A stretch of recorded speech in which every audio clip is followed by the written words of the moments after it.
Hola y bienvenidos, soy Jenny Pérez Schmidt en Berlín y esta es nuestra agenda de hoy. Resistencia a los antibióticos, una amenaza donde se entrelaza la salud pública y la ética comercial. Kirchnerismo bajo prueba. Argentina celebra elecciones legislativas entre las dudas por la continuidad de la señora K. Y los socialdemócratas deciden ir por la gran coalición con Merkel, pero no será tan fácil. Bueno, y nuestra agenda ya está sobre la mesa. Comenzamos saludando a nuestros invitados. El primero de ellos dice que las bacterias no hay que declararle la guerra, sino más bien la paz. Es un interesante enfoque que tiene que ver con la nueva medicina, con esa unión, el balance entre el hombre y su ecosistema. Doctor Arturo Quispe, profesor, exdecano también de la Universidad de Cuenca en el Ecuador. Muchas gracias por estar aquí. Nuestro siguiente invitado duda que a Argentina sin el kirchnerismo le vaya mejor.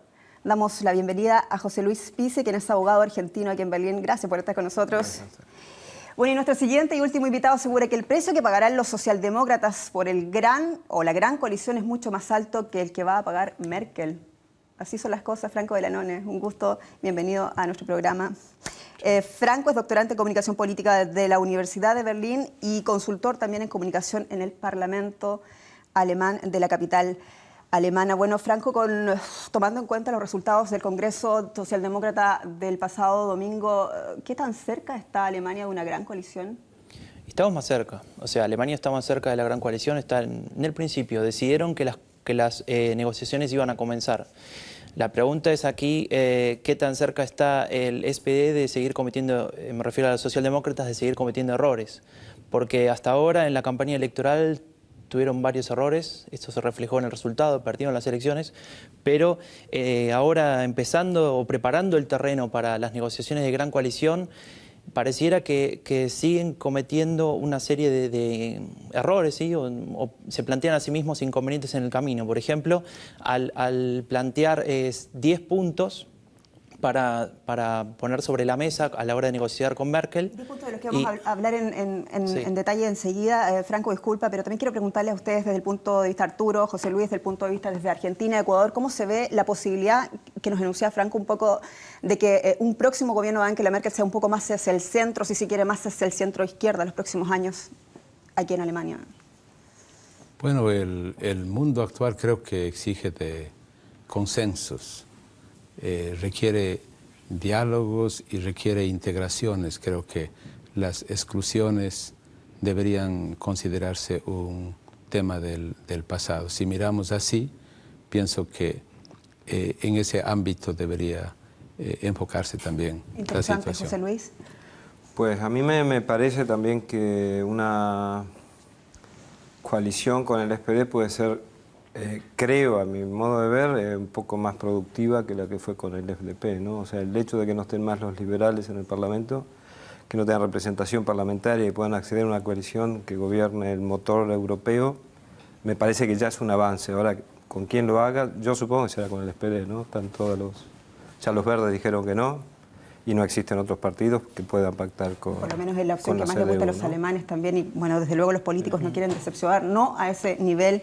Bueno, lo concreto es que hace un mes Angela Merkel ganó las elecciones generales alemanas, pero no ha podido conformar gobierno, necesita un socio. De las alternativas disponibles, los socialdemócratas del SPD parecen ser los más viables. El SPD quiere gobernar con Merkel, pero bajo 10 condiciones, y no sin dejar de pensar en el alto precio. Tras el Congreso, un Sigmar Gabriel visiblemente aliviado se dirigió a la prensa. Ni siquiera el presidente del Partido Socialdemócrata contaba con semejante apoyo. Más del 80% de los delegados del SPD aprobaron negociar un gobierno de coalición con los conservadores. Los dirigentes del SPD debatieron a puerta cerrada. Algunos participantes aseguran que incluso aquellos más reticentes a gobernar en coalición con el partido de la canciller dieron ahora su aprobación. Al parecer, Sigmar Gabriel logró convencer a los miembros más escépticos, pero no todos comparten la decisión de la cúpula del partido. Algunos militantes criticaron el acuerdo. La cúpula del SPD planteará 10 exigencias básicas a la Unión Conservadora, entre ellas la creación de un salario mínimo y la equiparación del nivel de renta entre la Alemania oriental y occidental. Una vez alcanzado un acuerdo de gobierno, este será sometido al voto de las bases socialdemócratas. Bueno, y esos 10 puntos de los que hacíamos mención al principio del programa, llama la atención de que de pronto los objetivos son tan amplios como los temas en sí mismos. Por ejemplo, no sé, mejorar la estrategia hacia Europa. ¿Es parte de esa estrategia que busca el SPD de cara a las negociaciones de Merkel, dejar ahí el tema, pero a la vez misma dejarlo amplio para no perder? Sí, esa es la estrategia de utilizar conceptos paraguas, ¿no? Un título debajo del cual se puede escribir cualquier cosa. Entonces, estrategias para el desarrollo de Europa, para el crecimiento de Europa, debajo de eso se puede escribir cualquier política. El punto que me parece a mí interesante de estos 10 objetivos que tiene el SPD es que, o la socialdemocracia, es que ellos mismos lo calificaron de irrenunciables. Y si estamos hablando de un proceso de negociación, como es una gran coalición, hay muchos elementos de los cuales uno tiene que despedirse, uno tiene que tachar. Si la propia socialdemocracia declara a esos elementos de irrenunciables, sabiendo que luego va a tachar algunos de esos, se está planteando a sí misma, se está definiendo como un partido que va a salir perdiendo de esas negociaciones. Que no necesariamente se sienta a negociar. Exacto. Pero el punto es que, al contrario que la socialdemocracia, los conservadores de Merkel todavía no hablaron de qué van a poner sobre la mesa. Está su programa electoral, claro, pero no dijeron esto es lo más importante o lo menos importante. Ellos esperan, ellos tienen el poder y se quedan esperando a que reaccione la socialdemocracia. Franco, muy breve, ¿qué posibilidad de éxito tendría unas negociaciones cuando consideramos que al final de esto, es decir, antes de firmar la gran coalición, 460.000 socialdemócratas tienen que firmar? Cuando en la fase sabemos que hay mucha gente que no está de acuerdo precisamente con lo que se acordó el domingo. Sí, eso es un tema importante, ¿no? Porque no está claro cuántas de esas personas van a apoyar este movimiento, tampoco está claro cómo se va a llevar adelante esta votación. Se habló de voto por carta, pero tampoco se sabe cuánta gente le va a interesar participar de eso. Las elecciones ya pasaron y puede haber mucha gente decepcionada que se incline por directamente no participar de este proceso, con el cual lo que pase cuando termine estas negociaciones es muy relevante para saber si la cúpula de la socialdemocracia sigue fuerte o no. Bueno, todo esto de lo que estamos hablando, hay una portada de la revista Focus alemana de análisis político que se adelantó precisamente a esto que estamos asistiendo en la política actual alemana y que dice, francamente, lo que dice es que cuánto le va a costar a los alemanes una alianza, una gran coalición entre los socialdemócratas y los conservadores. Y uno de los temas principales es el salario mínimo. Muchos no entienden en América Latina por qué los alemanes se pelean por un salario mínimo. ¿Es una reivindicación justa, Franco? Para empezar, el salario mínimo en Alemania no existe, es uno de los pocos países de Europa que no lo tiene y digamos lo justo o lo injusto no lo voy a juzgar yo acá en esta mesa, pero sí hay que decir que lo que pide el SPD, que es un mínimo de 8,50 la hora, significa que en una semana de 40 horas de trabajo el trabajador obtenga 1.000 euros netos, es decir, 1.000 euros en la mano, en el bolsillo para gastar. Con lo cual, para una persona que vive sola, tal vez que es estudiante o que está haciendo una formación para una profesión, le puede alcanzar para vivir en algunos lugares de Alemania, pero para un jefe de familia que tiene que mantener una familia entera con hijos, esto es imposible de sostener. José Luis, ¿se puede vivir con 1.000 euros en Alemania? Yo creo que sí. Hablemos de las dos Alemanias de pronto, como depende. le gusta hablar a los socialdemócratas, perdón, de las dos Alemanias. ¿Se puede o no se puede? Yo creo que, no sé, es todo muy relativo. O sea, ¿quién puede vivir con 1.000 euros? Yo seguramente sí puedo vivir con 1.000 euros. Seguramente acá mi compañero no, o mi compañero sí. Ay, para que la gente se entere, ¿cuánto cuesta un arriendo, por ejemplo, aquí en Berlín? Más o menos. Si es un contrato viejo, si ya se lleva tiempo aquí, son muy baratos. A nivel europeo es lo más barato que hay. Ahora, si me tengo que mudar ahora, con 1.000 euros no me alcanza para mudarme. Ya pensamos Entonces, que en promedio 400 euros un arriendo. es evidente. Se come con 300 euros en Alemania una persona. Es muy relativo. Bueno, no es suficiente. ¿Qué nos dice el salario mínimo en Ecuador? ¿Cuánto es el salario mínimo en el Ecuador, Arturo? Bueno, cerca de los 300 euros por mes. ¿Y se vive así, con un salario mínimo? Muy limitadamente.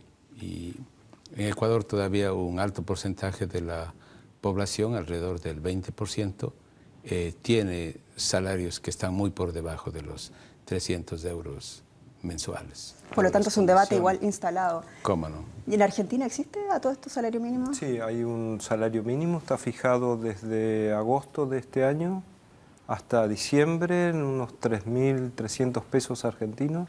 ¿Eso es más o menos dólares? No me digas en dólares porque hay tantas cotizaciones del dólar que no sabría calcular.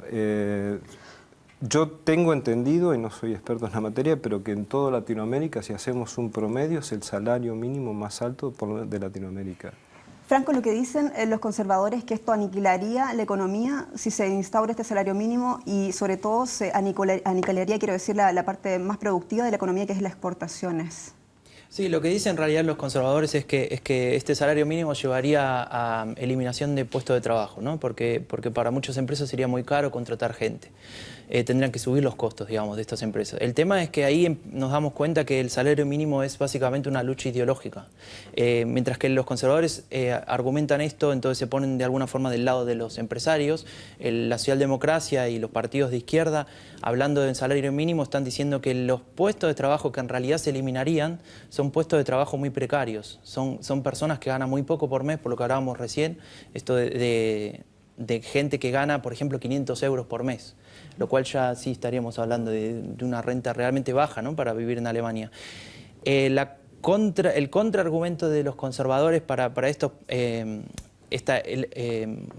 digamos, esta evaluación de lo que son los puestos de trabajo, es que, bueno, mejor tener un puesto de trabajo que no tener nada, es decir, mejor gente trabajando a medias que desempleados. Y la pregunta que se hace la socialdemocracia, y ahí viene el tema ideológico básicamente, es si Alemania tiene un nivel como el que tiene, ¿no?, una de las potencias europeas y mundiales a nivel económico, y no se puede permitir un salario mínimo al límite casi de la asistencia. Entonces, ¿qué les queda a los demás países? Del mundo entero, me refiero. Claro, lo que dicen los conservadores también defienden un poco el éxito de esta estructura flexible de trabajo, de los mini-jobs, de personas que sí se pueden mantener.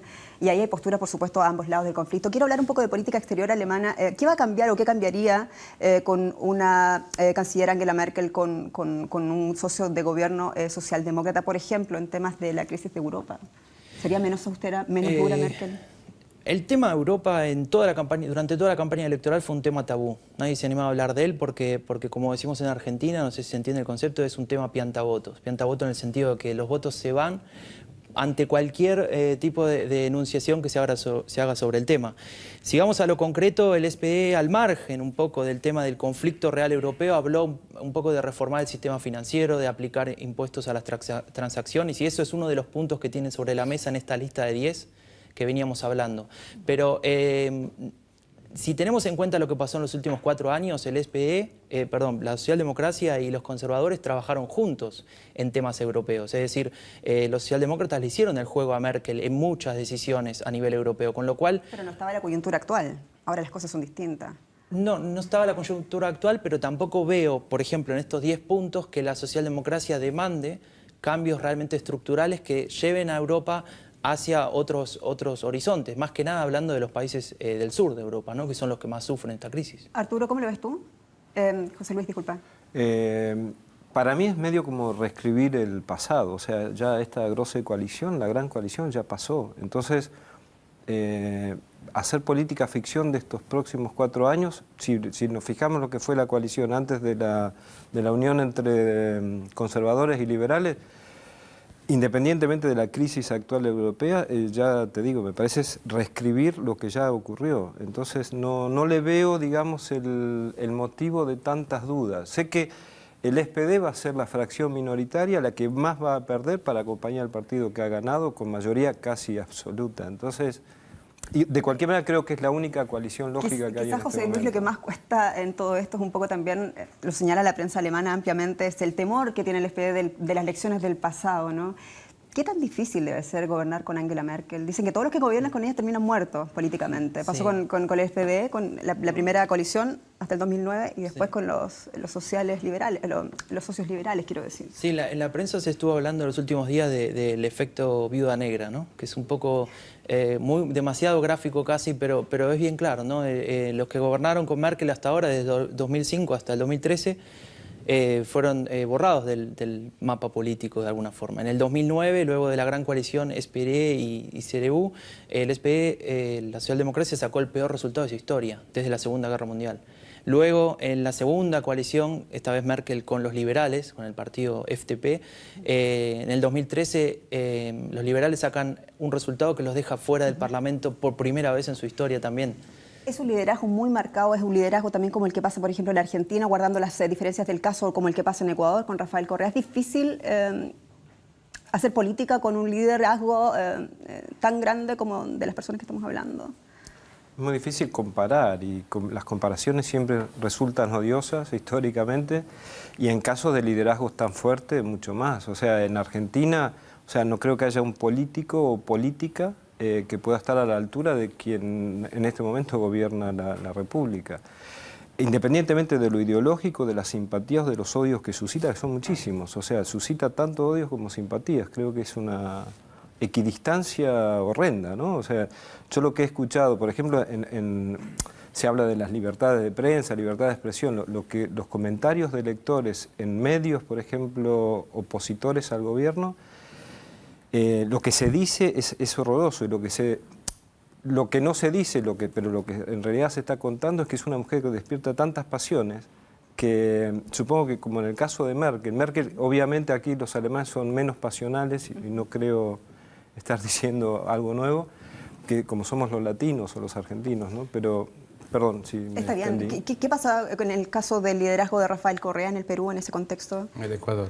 En el Ecuador, disculpe. Bueno, Ecuador es un país pequeño realmente, ¿no? Con 14 millones de habitantes, pero la imagen que creo que se ha difundido, que se ha vendido, como dicen, del gobierno del Ecuador es absolutamente diferente a lo que vivimos más de la mitad de la población, ¿no? Que es un gobierno desde el punto de vista nuestro autoritario, vertical, impositivo, ¿no? Y que ha utilizado y que usa indudablemente una retórica totalmente diferente a lo que se vive en la práctica. Sin duda hay un liderazgo muy fuerte, pero también hay una realidad en torno a la restricción de las libertades, por ejemplo, de expresión, de organización, de reclamo. Y en términos de continuidad participación social. política, uno se pregunta después de estos liderazgos que vienen, ¿no? Eso quizás, muy brevemente, Franco, muy breve, por favor, ¿cuál es la principal diferencia quizás entre la forma de hacer política en Alemania, dejando al lado los sistemas políticos en sí, con cómo se hace política en América Latina? Es difícil responder esa pregunta dejando de lado los sistemas políticos, como vos decías. Es decir, acá vivimos en un parlamentarismo donde lo más importante es que se logre un consenso, es decir, que las medidas se logren tener una aceptación lo más amplia posible a nivel político, con lo cual eso ya perfila a los políticos con una característica irrenunciable, que es que tengan capacidad de diálogo, con lo cual la confrontación pasa a un segundo plano, de alguna forma, ¿no? Tampoco quiero ser tan categórico, pero hace poco, justo en este programa, un amigo mío hablaba de qué aburrida que es la campaña electoral alemana, y me parecía interesante para marcar cómo tal vez nos parece aburrido a nosotros desde nuestro punto de vista latinoamericano porque falta esta confrontación, ¿no? A nivel tal vez el personal, a nivel donde salen las pasiones a flote y se habla más a nivel tal vez contenido. Bueno, Franco destaca el consenso como la principal cualidad de la política alemana, si se quiere, y donde no hay consenso es en Argentina. Este fin de semana el país renovará la mitad de los miembros de la Cámara de Diputados y un tercio de los del Senado. Los comicios son clave para ver dos cosas: si el Frente para la Victoria de Cristina Fernández seguirá controlando, junto a sus partidos aliados, la mayoría absoluta de las dos cámaras, y la otra, por consiguiente, la continuidad del kirchnerismo como modelo político en la Argentina. Las elecciones legislativas del 27 de octubre servirán como termómetro para medir la fuerza del kirchnerismo, debilitado a causa de la ausencia por enfermedad de la presidenta Cristina Fernández. No obstante, las masivas muestras de apoyo a la presidenta auguran unas elecciones reñidas. Queremos que la presencia para Cristina, que se recomponga, que su pueblo está ansiosa de verla, de escucharla, porque está siendo un país maravilloso. Si el gobierno no logra revertir la tendencia que observan los sondeos, el oficialismo podría volver a perder en los grandes distritos y profundizar su crisis. El voto opositor se consolida y podría ampliarse en lo que queda de campaña, motivado por un descontento generalizado. En estas elecciones, Argentina renovará su parlamento, pero no su gobierno. La pregunta es si supondrán una aprobación o un castigo para el kirchnerismo. Bueno, José Luis, tú decías al principio del programa que no estás seguro si sin el kirchnerismo a Argentina le iría mejor. ¿Por qué? No creo que Argentina se quede sin kirchnerismo, independientemente del resultado de las elecciones del domingo que viene. El kirchnerismo es un fenómeno que existe desde el comienzo prácticamente de este siglo, desde que han ganado las elecciones y desde la instauración de un proyecto que podrá tener un montón de flecos y que creo que hay que reconstruir desde dentro de este proyecto. Desde afuera, me parece que lo que hay afuera en este momento del kirchnerismo es lo que ya se vivió previo al kirchnerismo. A Argentina le fue bastante mal en muchos temas, en su dependencia con los mercados internacionales, en su relación con los juicios a los represores, a las violaciones a los derechos humanos, con el tema del pueblo, digamos, sufriente. En este momento hay una asignación universal por hijo, etcétera, etcétera. Todo eso creo que está bien y ni siquiera la oposición puede decir que esté mal.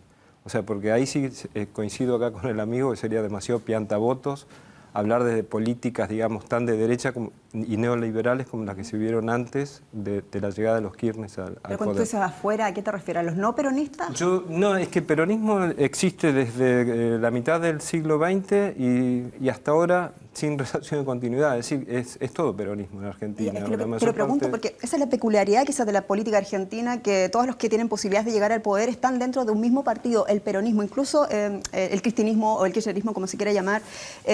Y desde esa perspectiva, ¿qué posibilidades tendría reales de hacer una alternativa a la oposición así como está concebida? Bueno, la alternativa fue la Unión Cívica Radical, o sea, siempre fue un sistema bipartidista, siempre, ¿no? Creo que en casi toda Latinoamérica, excepto en Uruguay, con el advenimiento del Frente Amplio, que rompió los colorados con los blancos. En Argentina, hasta el 2000 y algo, siempre fue radicales y peronistas. Ahora el radicalismo, bueno, se subsumió en sus valores institucionales, históricos, y hay figuras de peso, pero dentro del partido no creo que tengan opción de poder, por lo menos al corto plazo. Y la única fuerza nueva, digamos, es el kirchnerismo, porque el peronismo ya estaba instalado. La UCR, que es los radicales, digamos que vienen de capa caída, ¿no? Entre comillas. ¿Y cuál es la bandera que diferencia el kirchnerismo de las otras fuerzas que están dentro del peronismo en la Argentina y que se miden ahora el domingo? Explicar peronismo dentro de Argentina es difícil. Fuera de Argentina me parece que es imposible. El kirchnerismo para mí son valores de reconstrucción del peronismo originario, ¿no? Y creo que si hay algo que podría definir al kirchnerismo y salvarlo, digamos, de estas elecciones, es retomar los valores por el cual se hicieron tantas cosas en tan poco tiempo, ¿no? Yo lamentablemente no he vivido, digamos, en Argentina el tiempo del kirchnerismo, lo veo desde una sociedad global o virtual, ¿no? Franco se estaba riendo recién, tú me habías dicho muy breve ante el programa que esto no entiende solamente, hay que ser argentino para entenderlo, porque te estabas riendo ahora, sí, ¿no? Sí, por el tema del peronismo, ¿no? Esto de qué difícil que es entender al peronismo, ¿no? Y al mismo tiempo, al no entender al peronismo, es difícil entender la escena política argentina. Pero si vos hablabas recién esto de en qué se diferencia el peronismo K y no K, ¿no? Kirchnerista y no kirchnerista. Y yo le podría poner el acento un poco en el tema del sesgo ideológico hacia la derecha o hacia la izquierda, tal vez, ¿no? Porque el peronismo, al ser un partido tan amplio y siempre estar tan presente, ocupó un centro muy grande, un centro que tenía en el mismo partido a gente de extrema derecha, no de extrema derecha, pero de fuerte derecha y de una fuerte izquierda. El kirchnerismo, y creo que ellos mismos se autodefinen como digamos, el alas de centro izquierda de este peronismo, ¿no? Si lo vemos así a nivel espectro ideológico de derecha e izquierda. Y quizás eso todavía queda más claro cuando uno se remite a las críticas que hace la oposición o esa ala derecha del peronismo, por así decirlo, al actual gobierno. Lo acusan de caudillismo, de sectarismo, de confrontación, de corrupción. ¿Qué opinas tú, José? Sí, se pueden reivindicar, digamos, todos los defectos desde un arco y se puede reivindicar todos los logros desde otro arco. Hay tendenciosidad en los dos polos, digamos, y en este momento creo que hay dos polos opuestos que tienen que ver con la continuidad de un modelo, digamos, y reformulando ese modelo, y reformulándolo desde las concepciones ideológicas básicas de ese modelo, no de lo que quiere la derecha que se reformule. Y por otro lado está lo que ya conocemos todos, o sea, la izquierda del kirchnerismo hay, pero sin representación parlamentaria y sin posibilidades reales de llegar al poder. Pero José Luis, ¿ha habido corrupción o no en este gobierno? Tiene que haber, claro. Tiene que haber corrupción porque seguro que es estructural la corrupción en nuestros países y creo que en el planeta la corrupción es estructural. Ahora, que el kirchnerismo sea más corrupto que el futuro masismo, yo no lo puedo decir. O que sea más corrupto que lo que fue el radicalismo, lo que fue la alianza. Yo desde que nací, que siempre escuché, creo que antes de mamá y papá aprendí corrupción. Entonces, no es así, la corrupción no debería ser un factor que necesariamente en el que los votantes el próximo domingo tengan que mirar y para escoger el voto, porque hay corrupción en toda la clase política, eso es lo que yo estás diciendo. creo que, no sé si en toda la clase política, habrá algunas excepciones muy loables, pero creo que el sistema es corrupto, el sistema presidencialista genera corrupción. ¿Y qué hay de los matones, de los que uno puede leer ampliamente en la prensa argentina día a día? Por ejemplo, cito casos Guillermo Moreno, que es el secretario de Comercio, claro, que anda con un arma, dice que intimida a la gente. Sí. O el otro señor, el caso más reciente, que es el que más se conocerá a nuestros telespectadores, el de diputado nacional por la Ciudad de Buenos Aires, Juan Cabandier, que intimidó claramente a una guardia de seguridad de tránsito. ¿Qué nos dicen estos casos de un gobierno que por lo menos aparece como avalando? Está mal desde cualquier posición ideológica, eso está más que claro. Lo de Cabandier, creo que fue un hecho que todavía no está el video completo. Primero fueron 5 minutos, después 11, después 17 y siempre se van agregando o quitando minutos. Es evidente, no tengo ningún tipo de reparo de decir que si se matonea a alguien en función del cargo político que uno tiene, es un error absoluto. ¿Y quién tiene que pagar por eso? Perdón, pero si este hecho ocurrió hace, no sé, creo que 4 o 5 meses, en abril, y no sé, estamos en octubre, o sea, más, 6 meses, y se pone una semana antes de las elecciones, y es una operación de política, porque es evidente, y yo no sé, están metidos los gendarmes, hay un dirigente de los gendarmes, totalmente opositor al gobierno.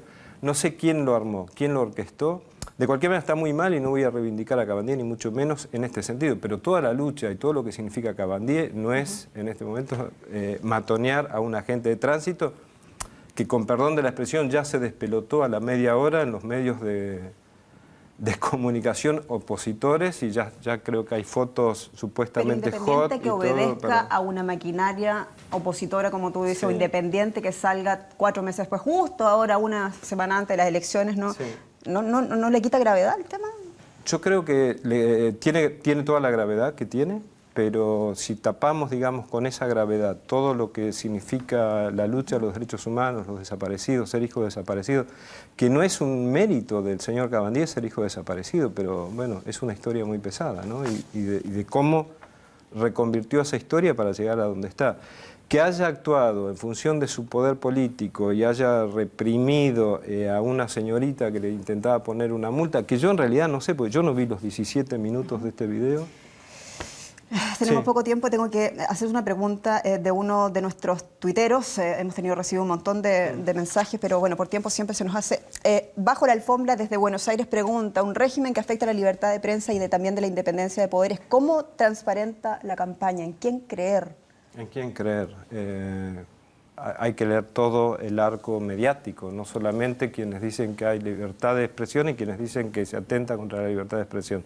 Bueno, pero esta es una plataforma neutral. Si yo, retomando el comienzo de mi exposición, por llamarlo de alguna manera, decíamos todo lo que se dice contra la presidenta en los foros de lectores, de los diarios opositores, si lo leemos, si entras a internet y lo vemos, nadie puede decir que no haya libertad de expresión. Lo que sí habrá libertad de empresa y cada empresa dirá cómo se tiene que comportar cada uno y hay pautas publicitarias que irán a un lado o a otro. Si eso es...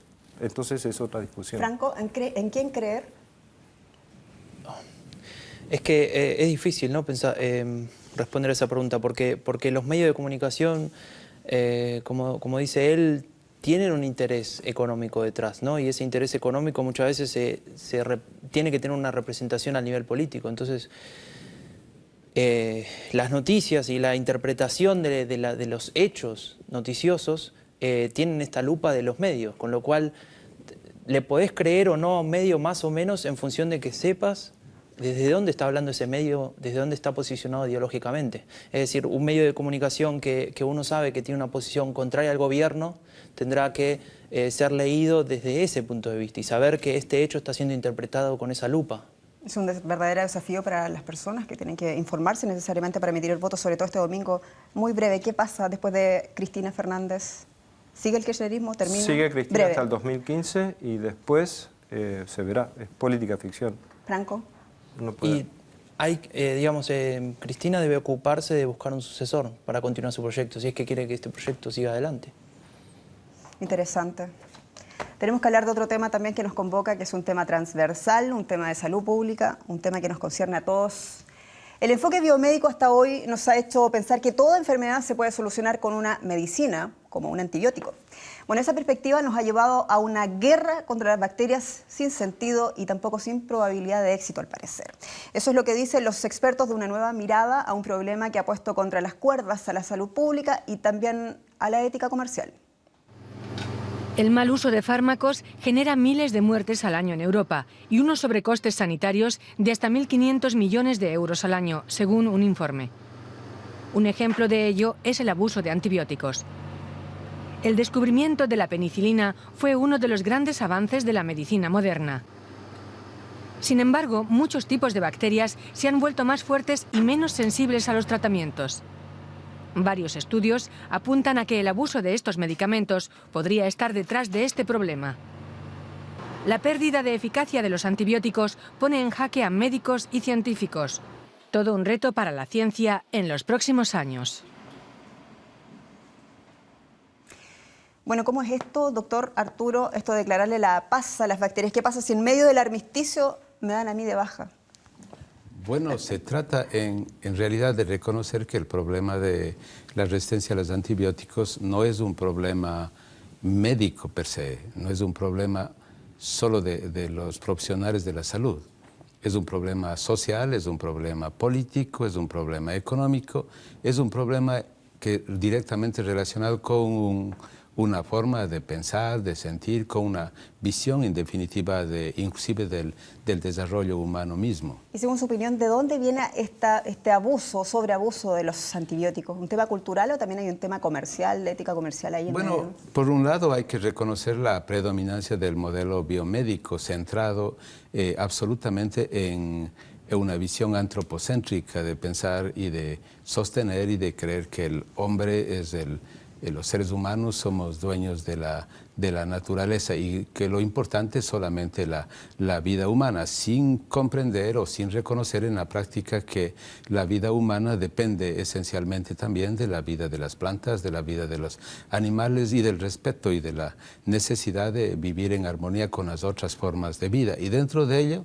indudablemente, la vida de las bacterias. ¿Pero tiene que ver todo esto con la facilidad de acceso a los antibióticos, doctor? Bueno, porque se ha mirado a las bacterias, digamos, lo que hoy nosotros consideramos es que aquella estrategia de aplicar la metáfora de la guerra en relación con el combate a las enfermedades infecciosas causadas por bacterias realmente tiene que cambiarse este paradigma, porque no vamos a derrotar las bacterias. Las bacterias están en el planeta mucho más antes que nosotros, millones de años antes que los seres humanos, y las bacterias han desarrollado justamente mecanismos que les permiten transformarse en horas, es decir, han aprendido mucho más en términos evolutivos que los propios seres humanos. Lo concreto es que la resistencia de los antibióticos, precisamente porque se ha consumido muchos antibióticos. Yo quiero preguntarles a ustedes, ¿qué tan fácil es adquirir antibióticos, por ejemplo, en Argentina? ¿Se pueden comprar sin receta médica? ¿Cómo va la automedicación que tanto nos gusta a los latinoamericanos? La verdad que no sé si se pueden comprar con receta. Lo que yo me acuerdo cuando era chico que hacía falta una receta para tener algún tipo de antibiótico cuando había una gripe, qué sé yo. Lo que sí es que, hablando con mi esposa, que es alemana, ella sí se sorprendía que tal vez yo tuve, como en Argentina, digamos, un uso muy elevado de antibióticos, en comparación con ella, ¿no?, que nació y creció en Alemania. Y bueno, supongo que eso será una tendencia en Latinoamérica, o no sé si en Argentina, que... Bueno, un dato, en Chile sí se pueden, o sea, se deben comprar con receta médica en todo caso, pero sí hay de alguna manera un margen donde la gente sí tiene acceso de alguna manera, por otro lado, de acceder, por ejemplo, a las amoxicilinas y todo eso. Bueno, en ese sentido, hay que decir de que en América Latina los consumimos, porque los doctores a veces lo recomiendan o a veces se consume de otra manera, pero aquí en Europa o aquí en Alemania el debate está instalado porque dice que los antibióticos no se recetan, sino que se comen a través de la carne. Y ahí está el otro punto del debate de la ética comercial. Es lo que han recomendado ustedes, por ejemplo, es no aplicar tantos antibióticos a la carne vacuna, por ejemplo, que tanto se consume en un país como Alemania. Bueno, el problema del uso de los antibióticos no solamente tiene que ver con el abuso y el mal uso para tratar enfermedades que son de origen viral, por ejemplo, como sucede en la mayoría de países de la región en América Latina. 40% de las madres, digamos, prescriben, entre comillas, antibióticos a sus niños menores de 5 años de edad antes de acudir al médico por una infección respiratoria aguda producida por virus, para la cual no es necesario utilizar antibióticos. Y el uso de antibióticos para la crianza de animales como estimulantes del crecimiento, inclusive en las pequeñas granjas, es un problema generalizado. Y esa resistencia desarrollada a través del uso en la crianza de animales, sin duda también se transmite es una resistencia cruzada con las afecciones que pueden estar presentes en los seres humanos. Arturo, yo quiero consignar que tú has venido exclusivamente desde el Ecuador a participar precisamente este martes de la cumbre de la Organización Mundial de la Salud sobre el tema. Tienes una ponencia. ¿Cuál es el enfoque que ofrecen ustedes? ¿Cuál es la alternativa a este programa que además es transversal? Es un problema de salud mundial, ¿no? Bueno, nosotros queremos presentar más bien una estrategia de movilización, de participación de la comunidad y participación y movilización de la academia para enfrentar el problema de la resistencia bacteriana, para orientar hacia su contención, que implica necesariamente la urgencia de la innovación, de la creación, de la generación de conocimientos y evidencias científicas, pero al mismo tiempo de involucramiento multilateral, multisectorial y participación de la comunidad, la importancia de la sensibilización y el hecho de que las personas participen en aquellos aspectos que justamente van y tienen que ver directamente con su propia vida, que es la vida de la especie mismo en este caso. Participar un poco de ese cambio cultural es lo que ustedes quieren hacer y enfocarlo de otra manera, ¿no? Pero ¿qué pasa con aquellos esfuerzos que ha propuesto a principios de este año también la Unión Europea en el sentido de desarrollar los nuevos superfármacos, un nuevo superantibiótico? ¿Hay interés en invertir y en seguir estudios de esa línea? Bueno, ese es otro de los problemas que se viene abogando, que hay un proceso de cabildeo a nivel de las organizaciones o los organismos internacionales de la salud con la propia Organización Mundial de la Salud, la urgencia de una inversión mayor en investigación, en la producción de nuevos antibióticos, pero recalcando que esa no es en definitiva la solución, porque los antibióticos son medicamentos que desde el momento que se comienza a utilizar se inicia su proceso de resistencia, es decir, su caducidad se inicia en el momento que se inició ya su consumo, porque esos son los mecanismos. Las bacterias adoptan inmediatamente mecanismos de cambio, de clonación, de desarrollo de formas de resistencia como para su propia supervivencia, lo cual pone en riesgo y amenaza los propios avances tecnológicos de las ciencias de la salud y de la medicina. Arturo hablaba recién de un cambio cultural necesario que parte a través de las comunidades, de un trabajo en red social. ¿Es posible este cambio de mentalidad respecto al tema de medicación en nuestros países, en América Latina? ¿Qué piensan ustedes? La verdad, yo en este tema patino muchísimo, no tengo ni idea, la verdad no tengo ni idea. Me gustaría saber, pero por ejemplo, yo detesto los antibióticos también, que creo como el 99% de la humanidad, excepto el 1% dueños de laboratorio. Pero ¿cuál es el elemento sustitutivo de un antibiótico en casos de las infecciones bacterianas? O sea, si no hay antibióticos, ¿qué se utiliza?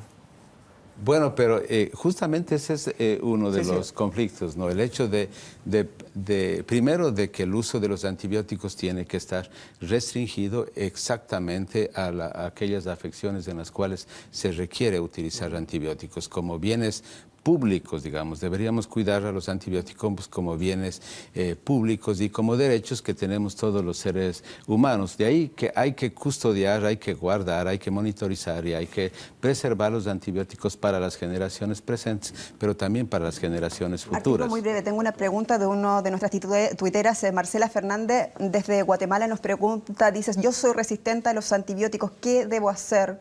Porque sufro de infecciones respiratorias frecuentes. ¿Qué pasa con esa tecnología de alternancia de los medicamentos? Bueno, la resistencia a los antibióticos es un problema global. Ha sido reconocido como uno de los principales problemas de salud pública a nivel mundial, que afecta a los países del norte como a los países del sur. Se da tanto a nivel de las comunidades en general como se presenta también a nivel nivel hospitalario. Pero esa resistencia cada vez crece más. Indudablemente afecta a los grupos más vulnerables. Estamos hablando de los países pobres y de los países con restricciones de sistemas de salud débiles, fraccionarios, como sucede en muchos de nuestros países.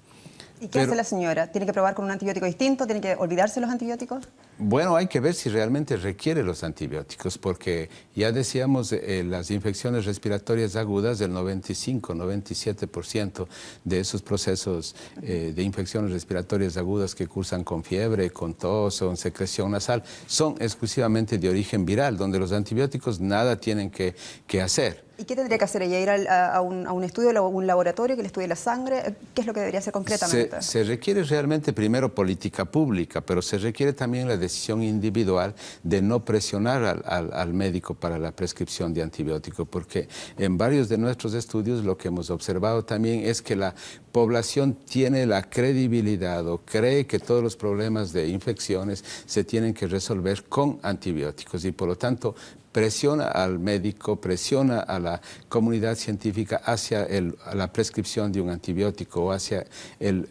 inclusive a nivel farmacéutico, ¿no? Y hay algo más todavía allí, de que en nuestros países, por ejemplo, se comparten los antibióticos, ¿no? Lo que sobra, el sobrante, se prescribe, entre comillas, o se autoconsume o se recomienda para un familiar, para un amigo. Es así, no a compartir los antibióticos. Interesante charla, ha llegado a nuestro fin de programa. Le agradecemos a Arturo, mucha suerte esta tarde y felicitaciones por tu trabajo. Gracias, José Luis, por estar con nosotros. Interesante los puntos de vista francos de Ledone. Muchas gracias por estar con nosotros. Y ya lo ves, nos despedimos. Por supuesto, le invitamos a que se quede a la OHB. Estamos en el Twitter, en @DW_español. Los invitamos. Esperamos a la próxima semana, Carlos de Vega, que está de vuelta. Gracias por acompañarnos. Y hasta la próxima.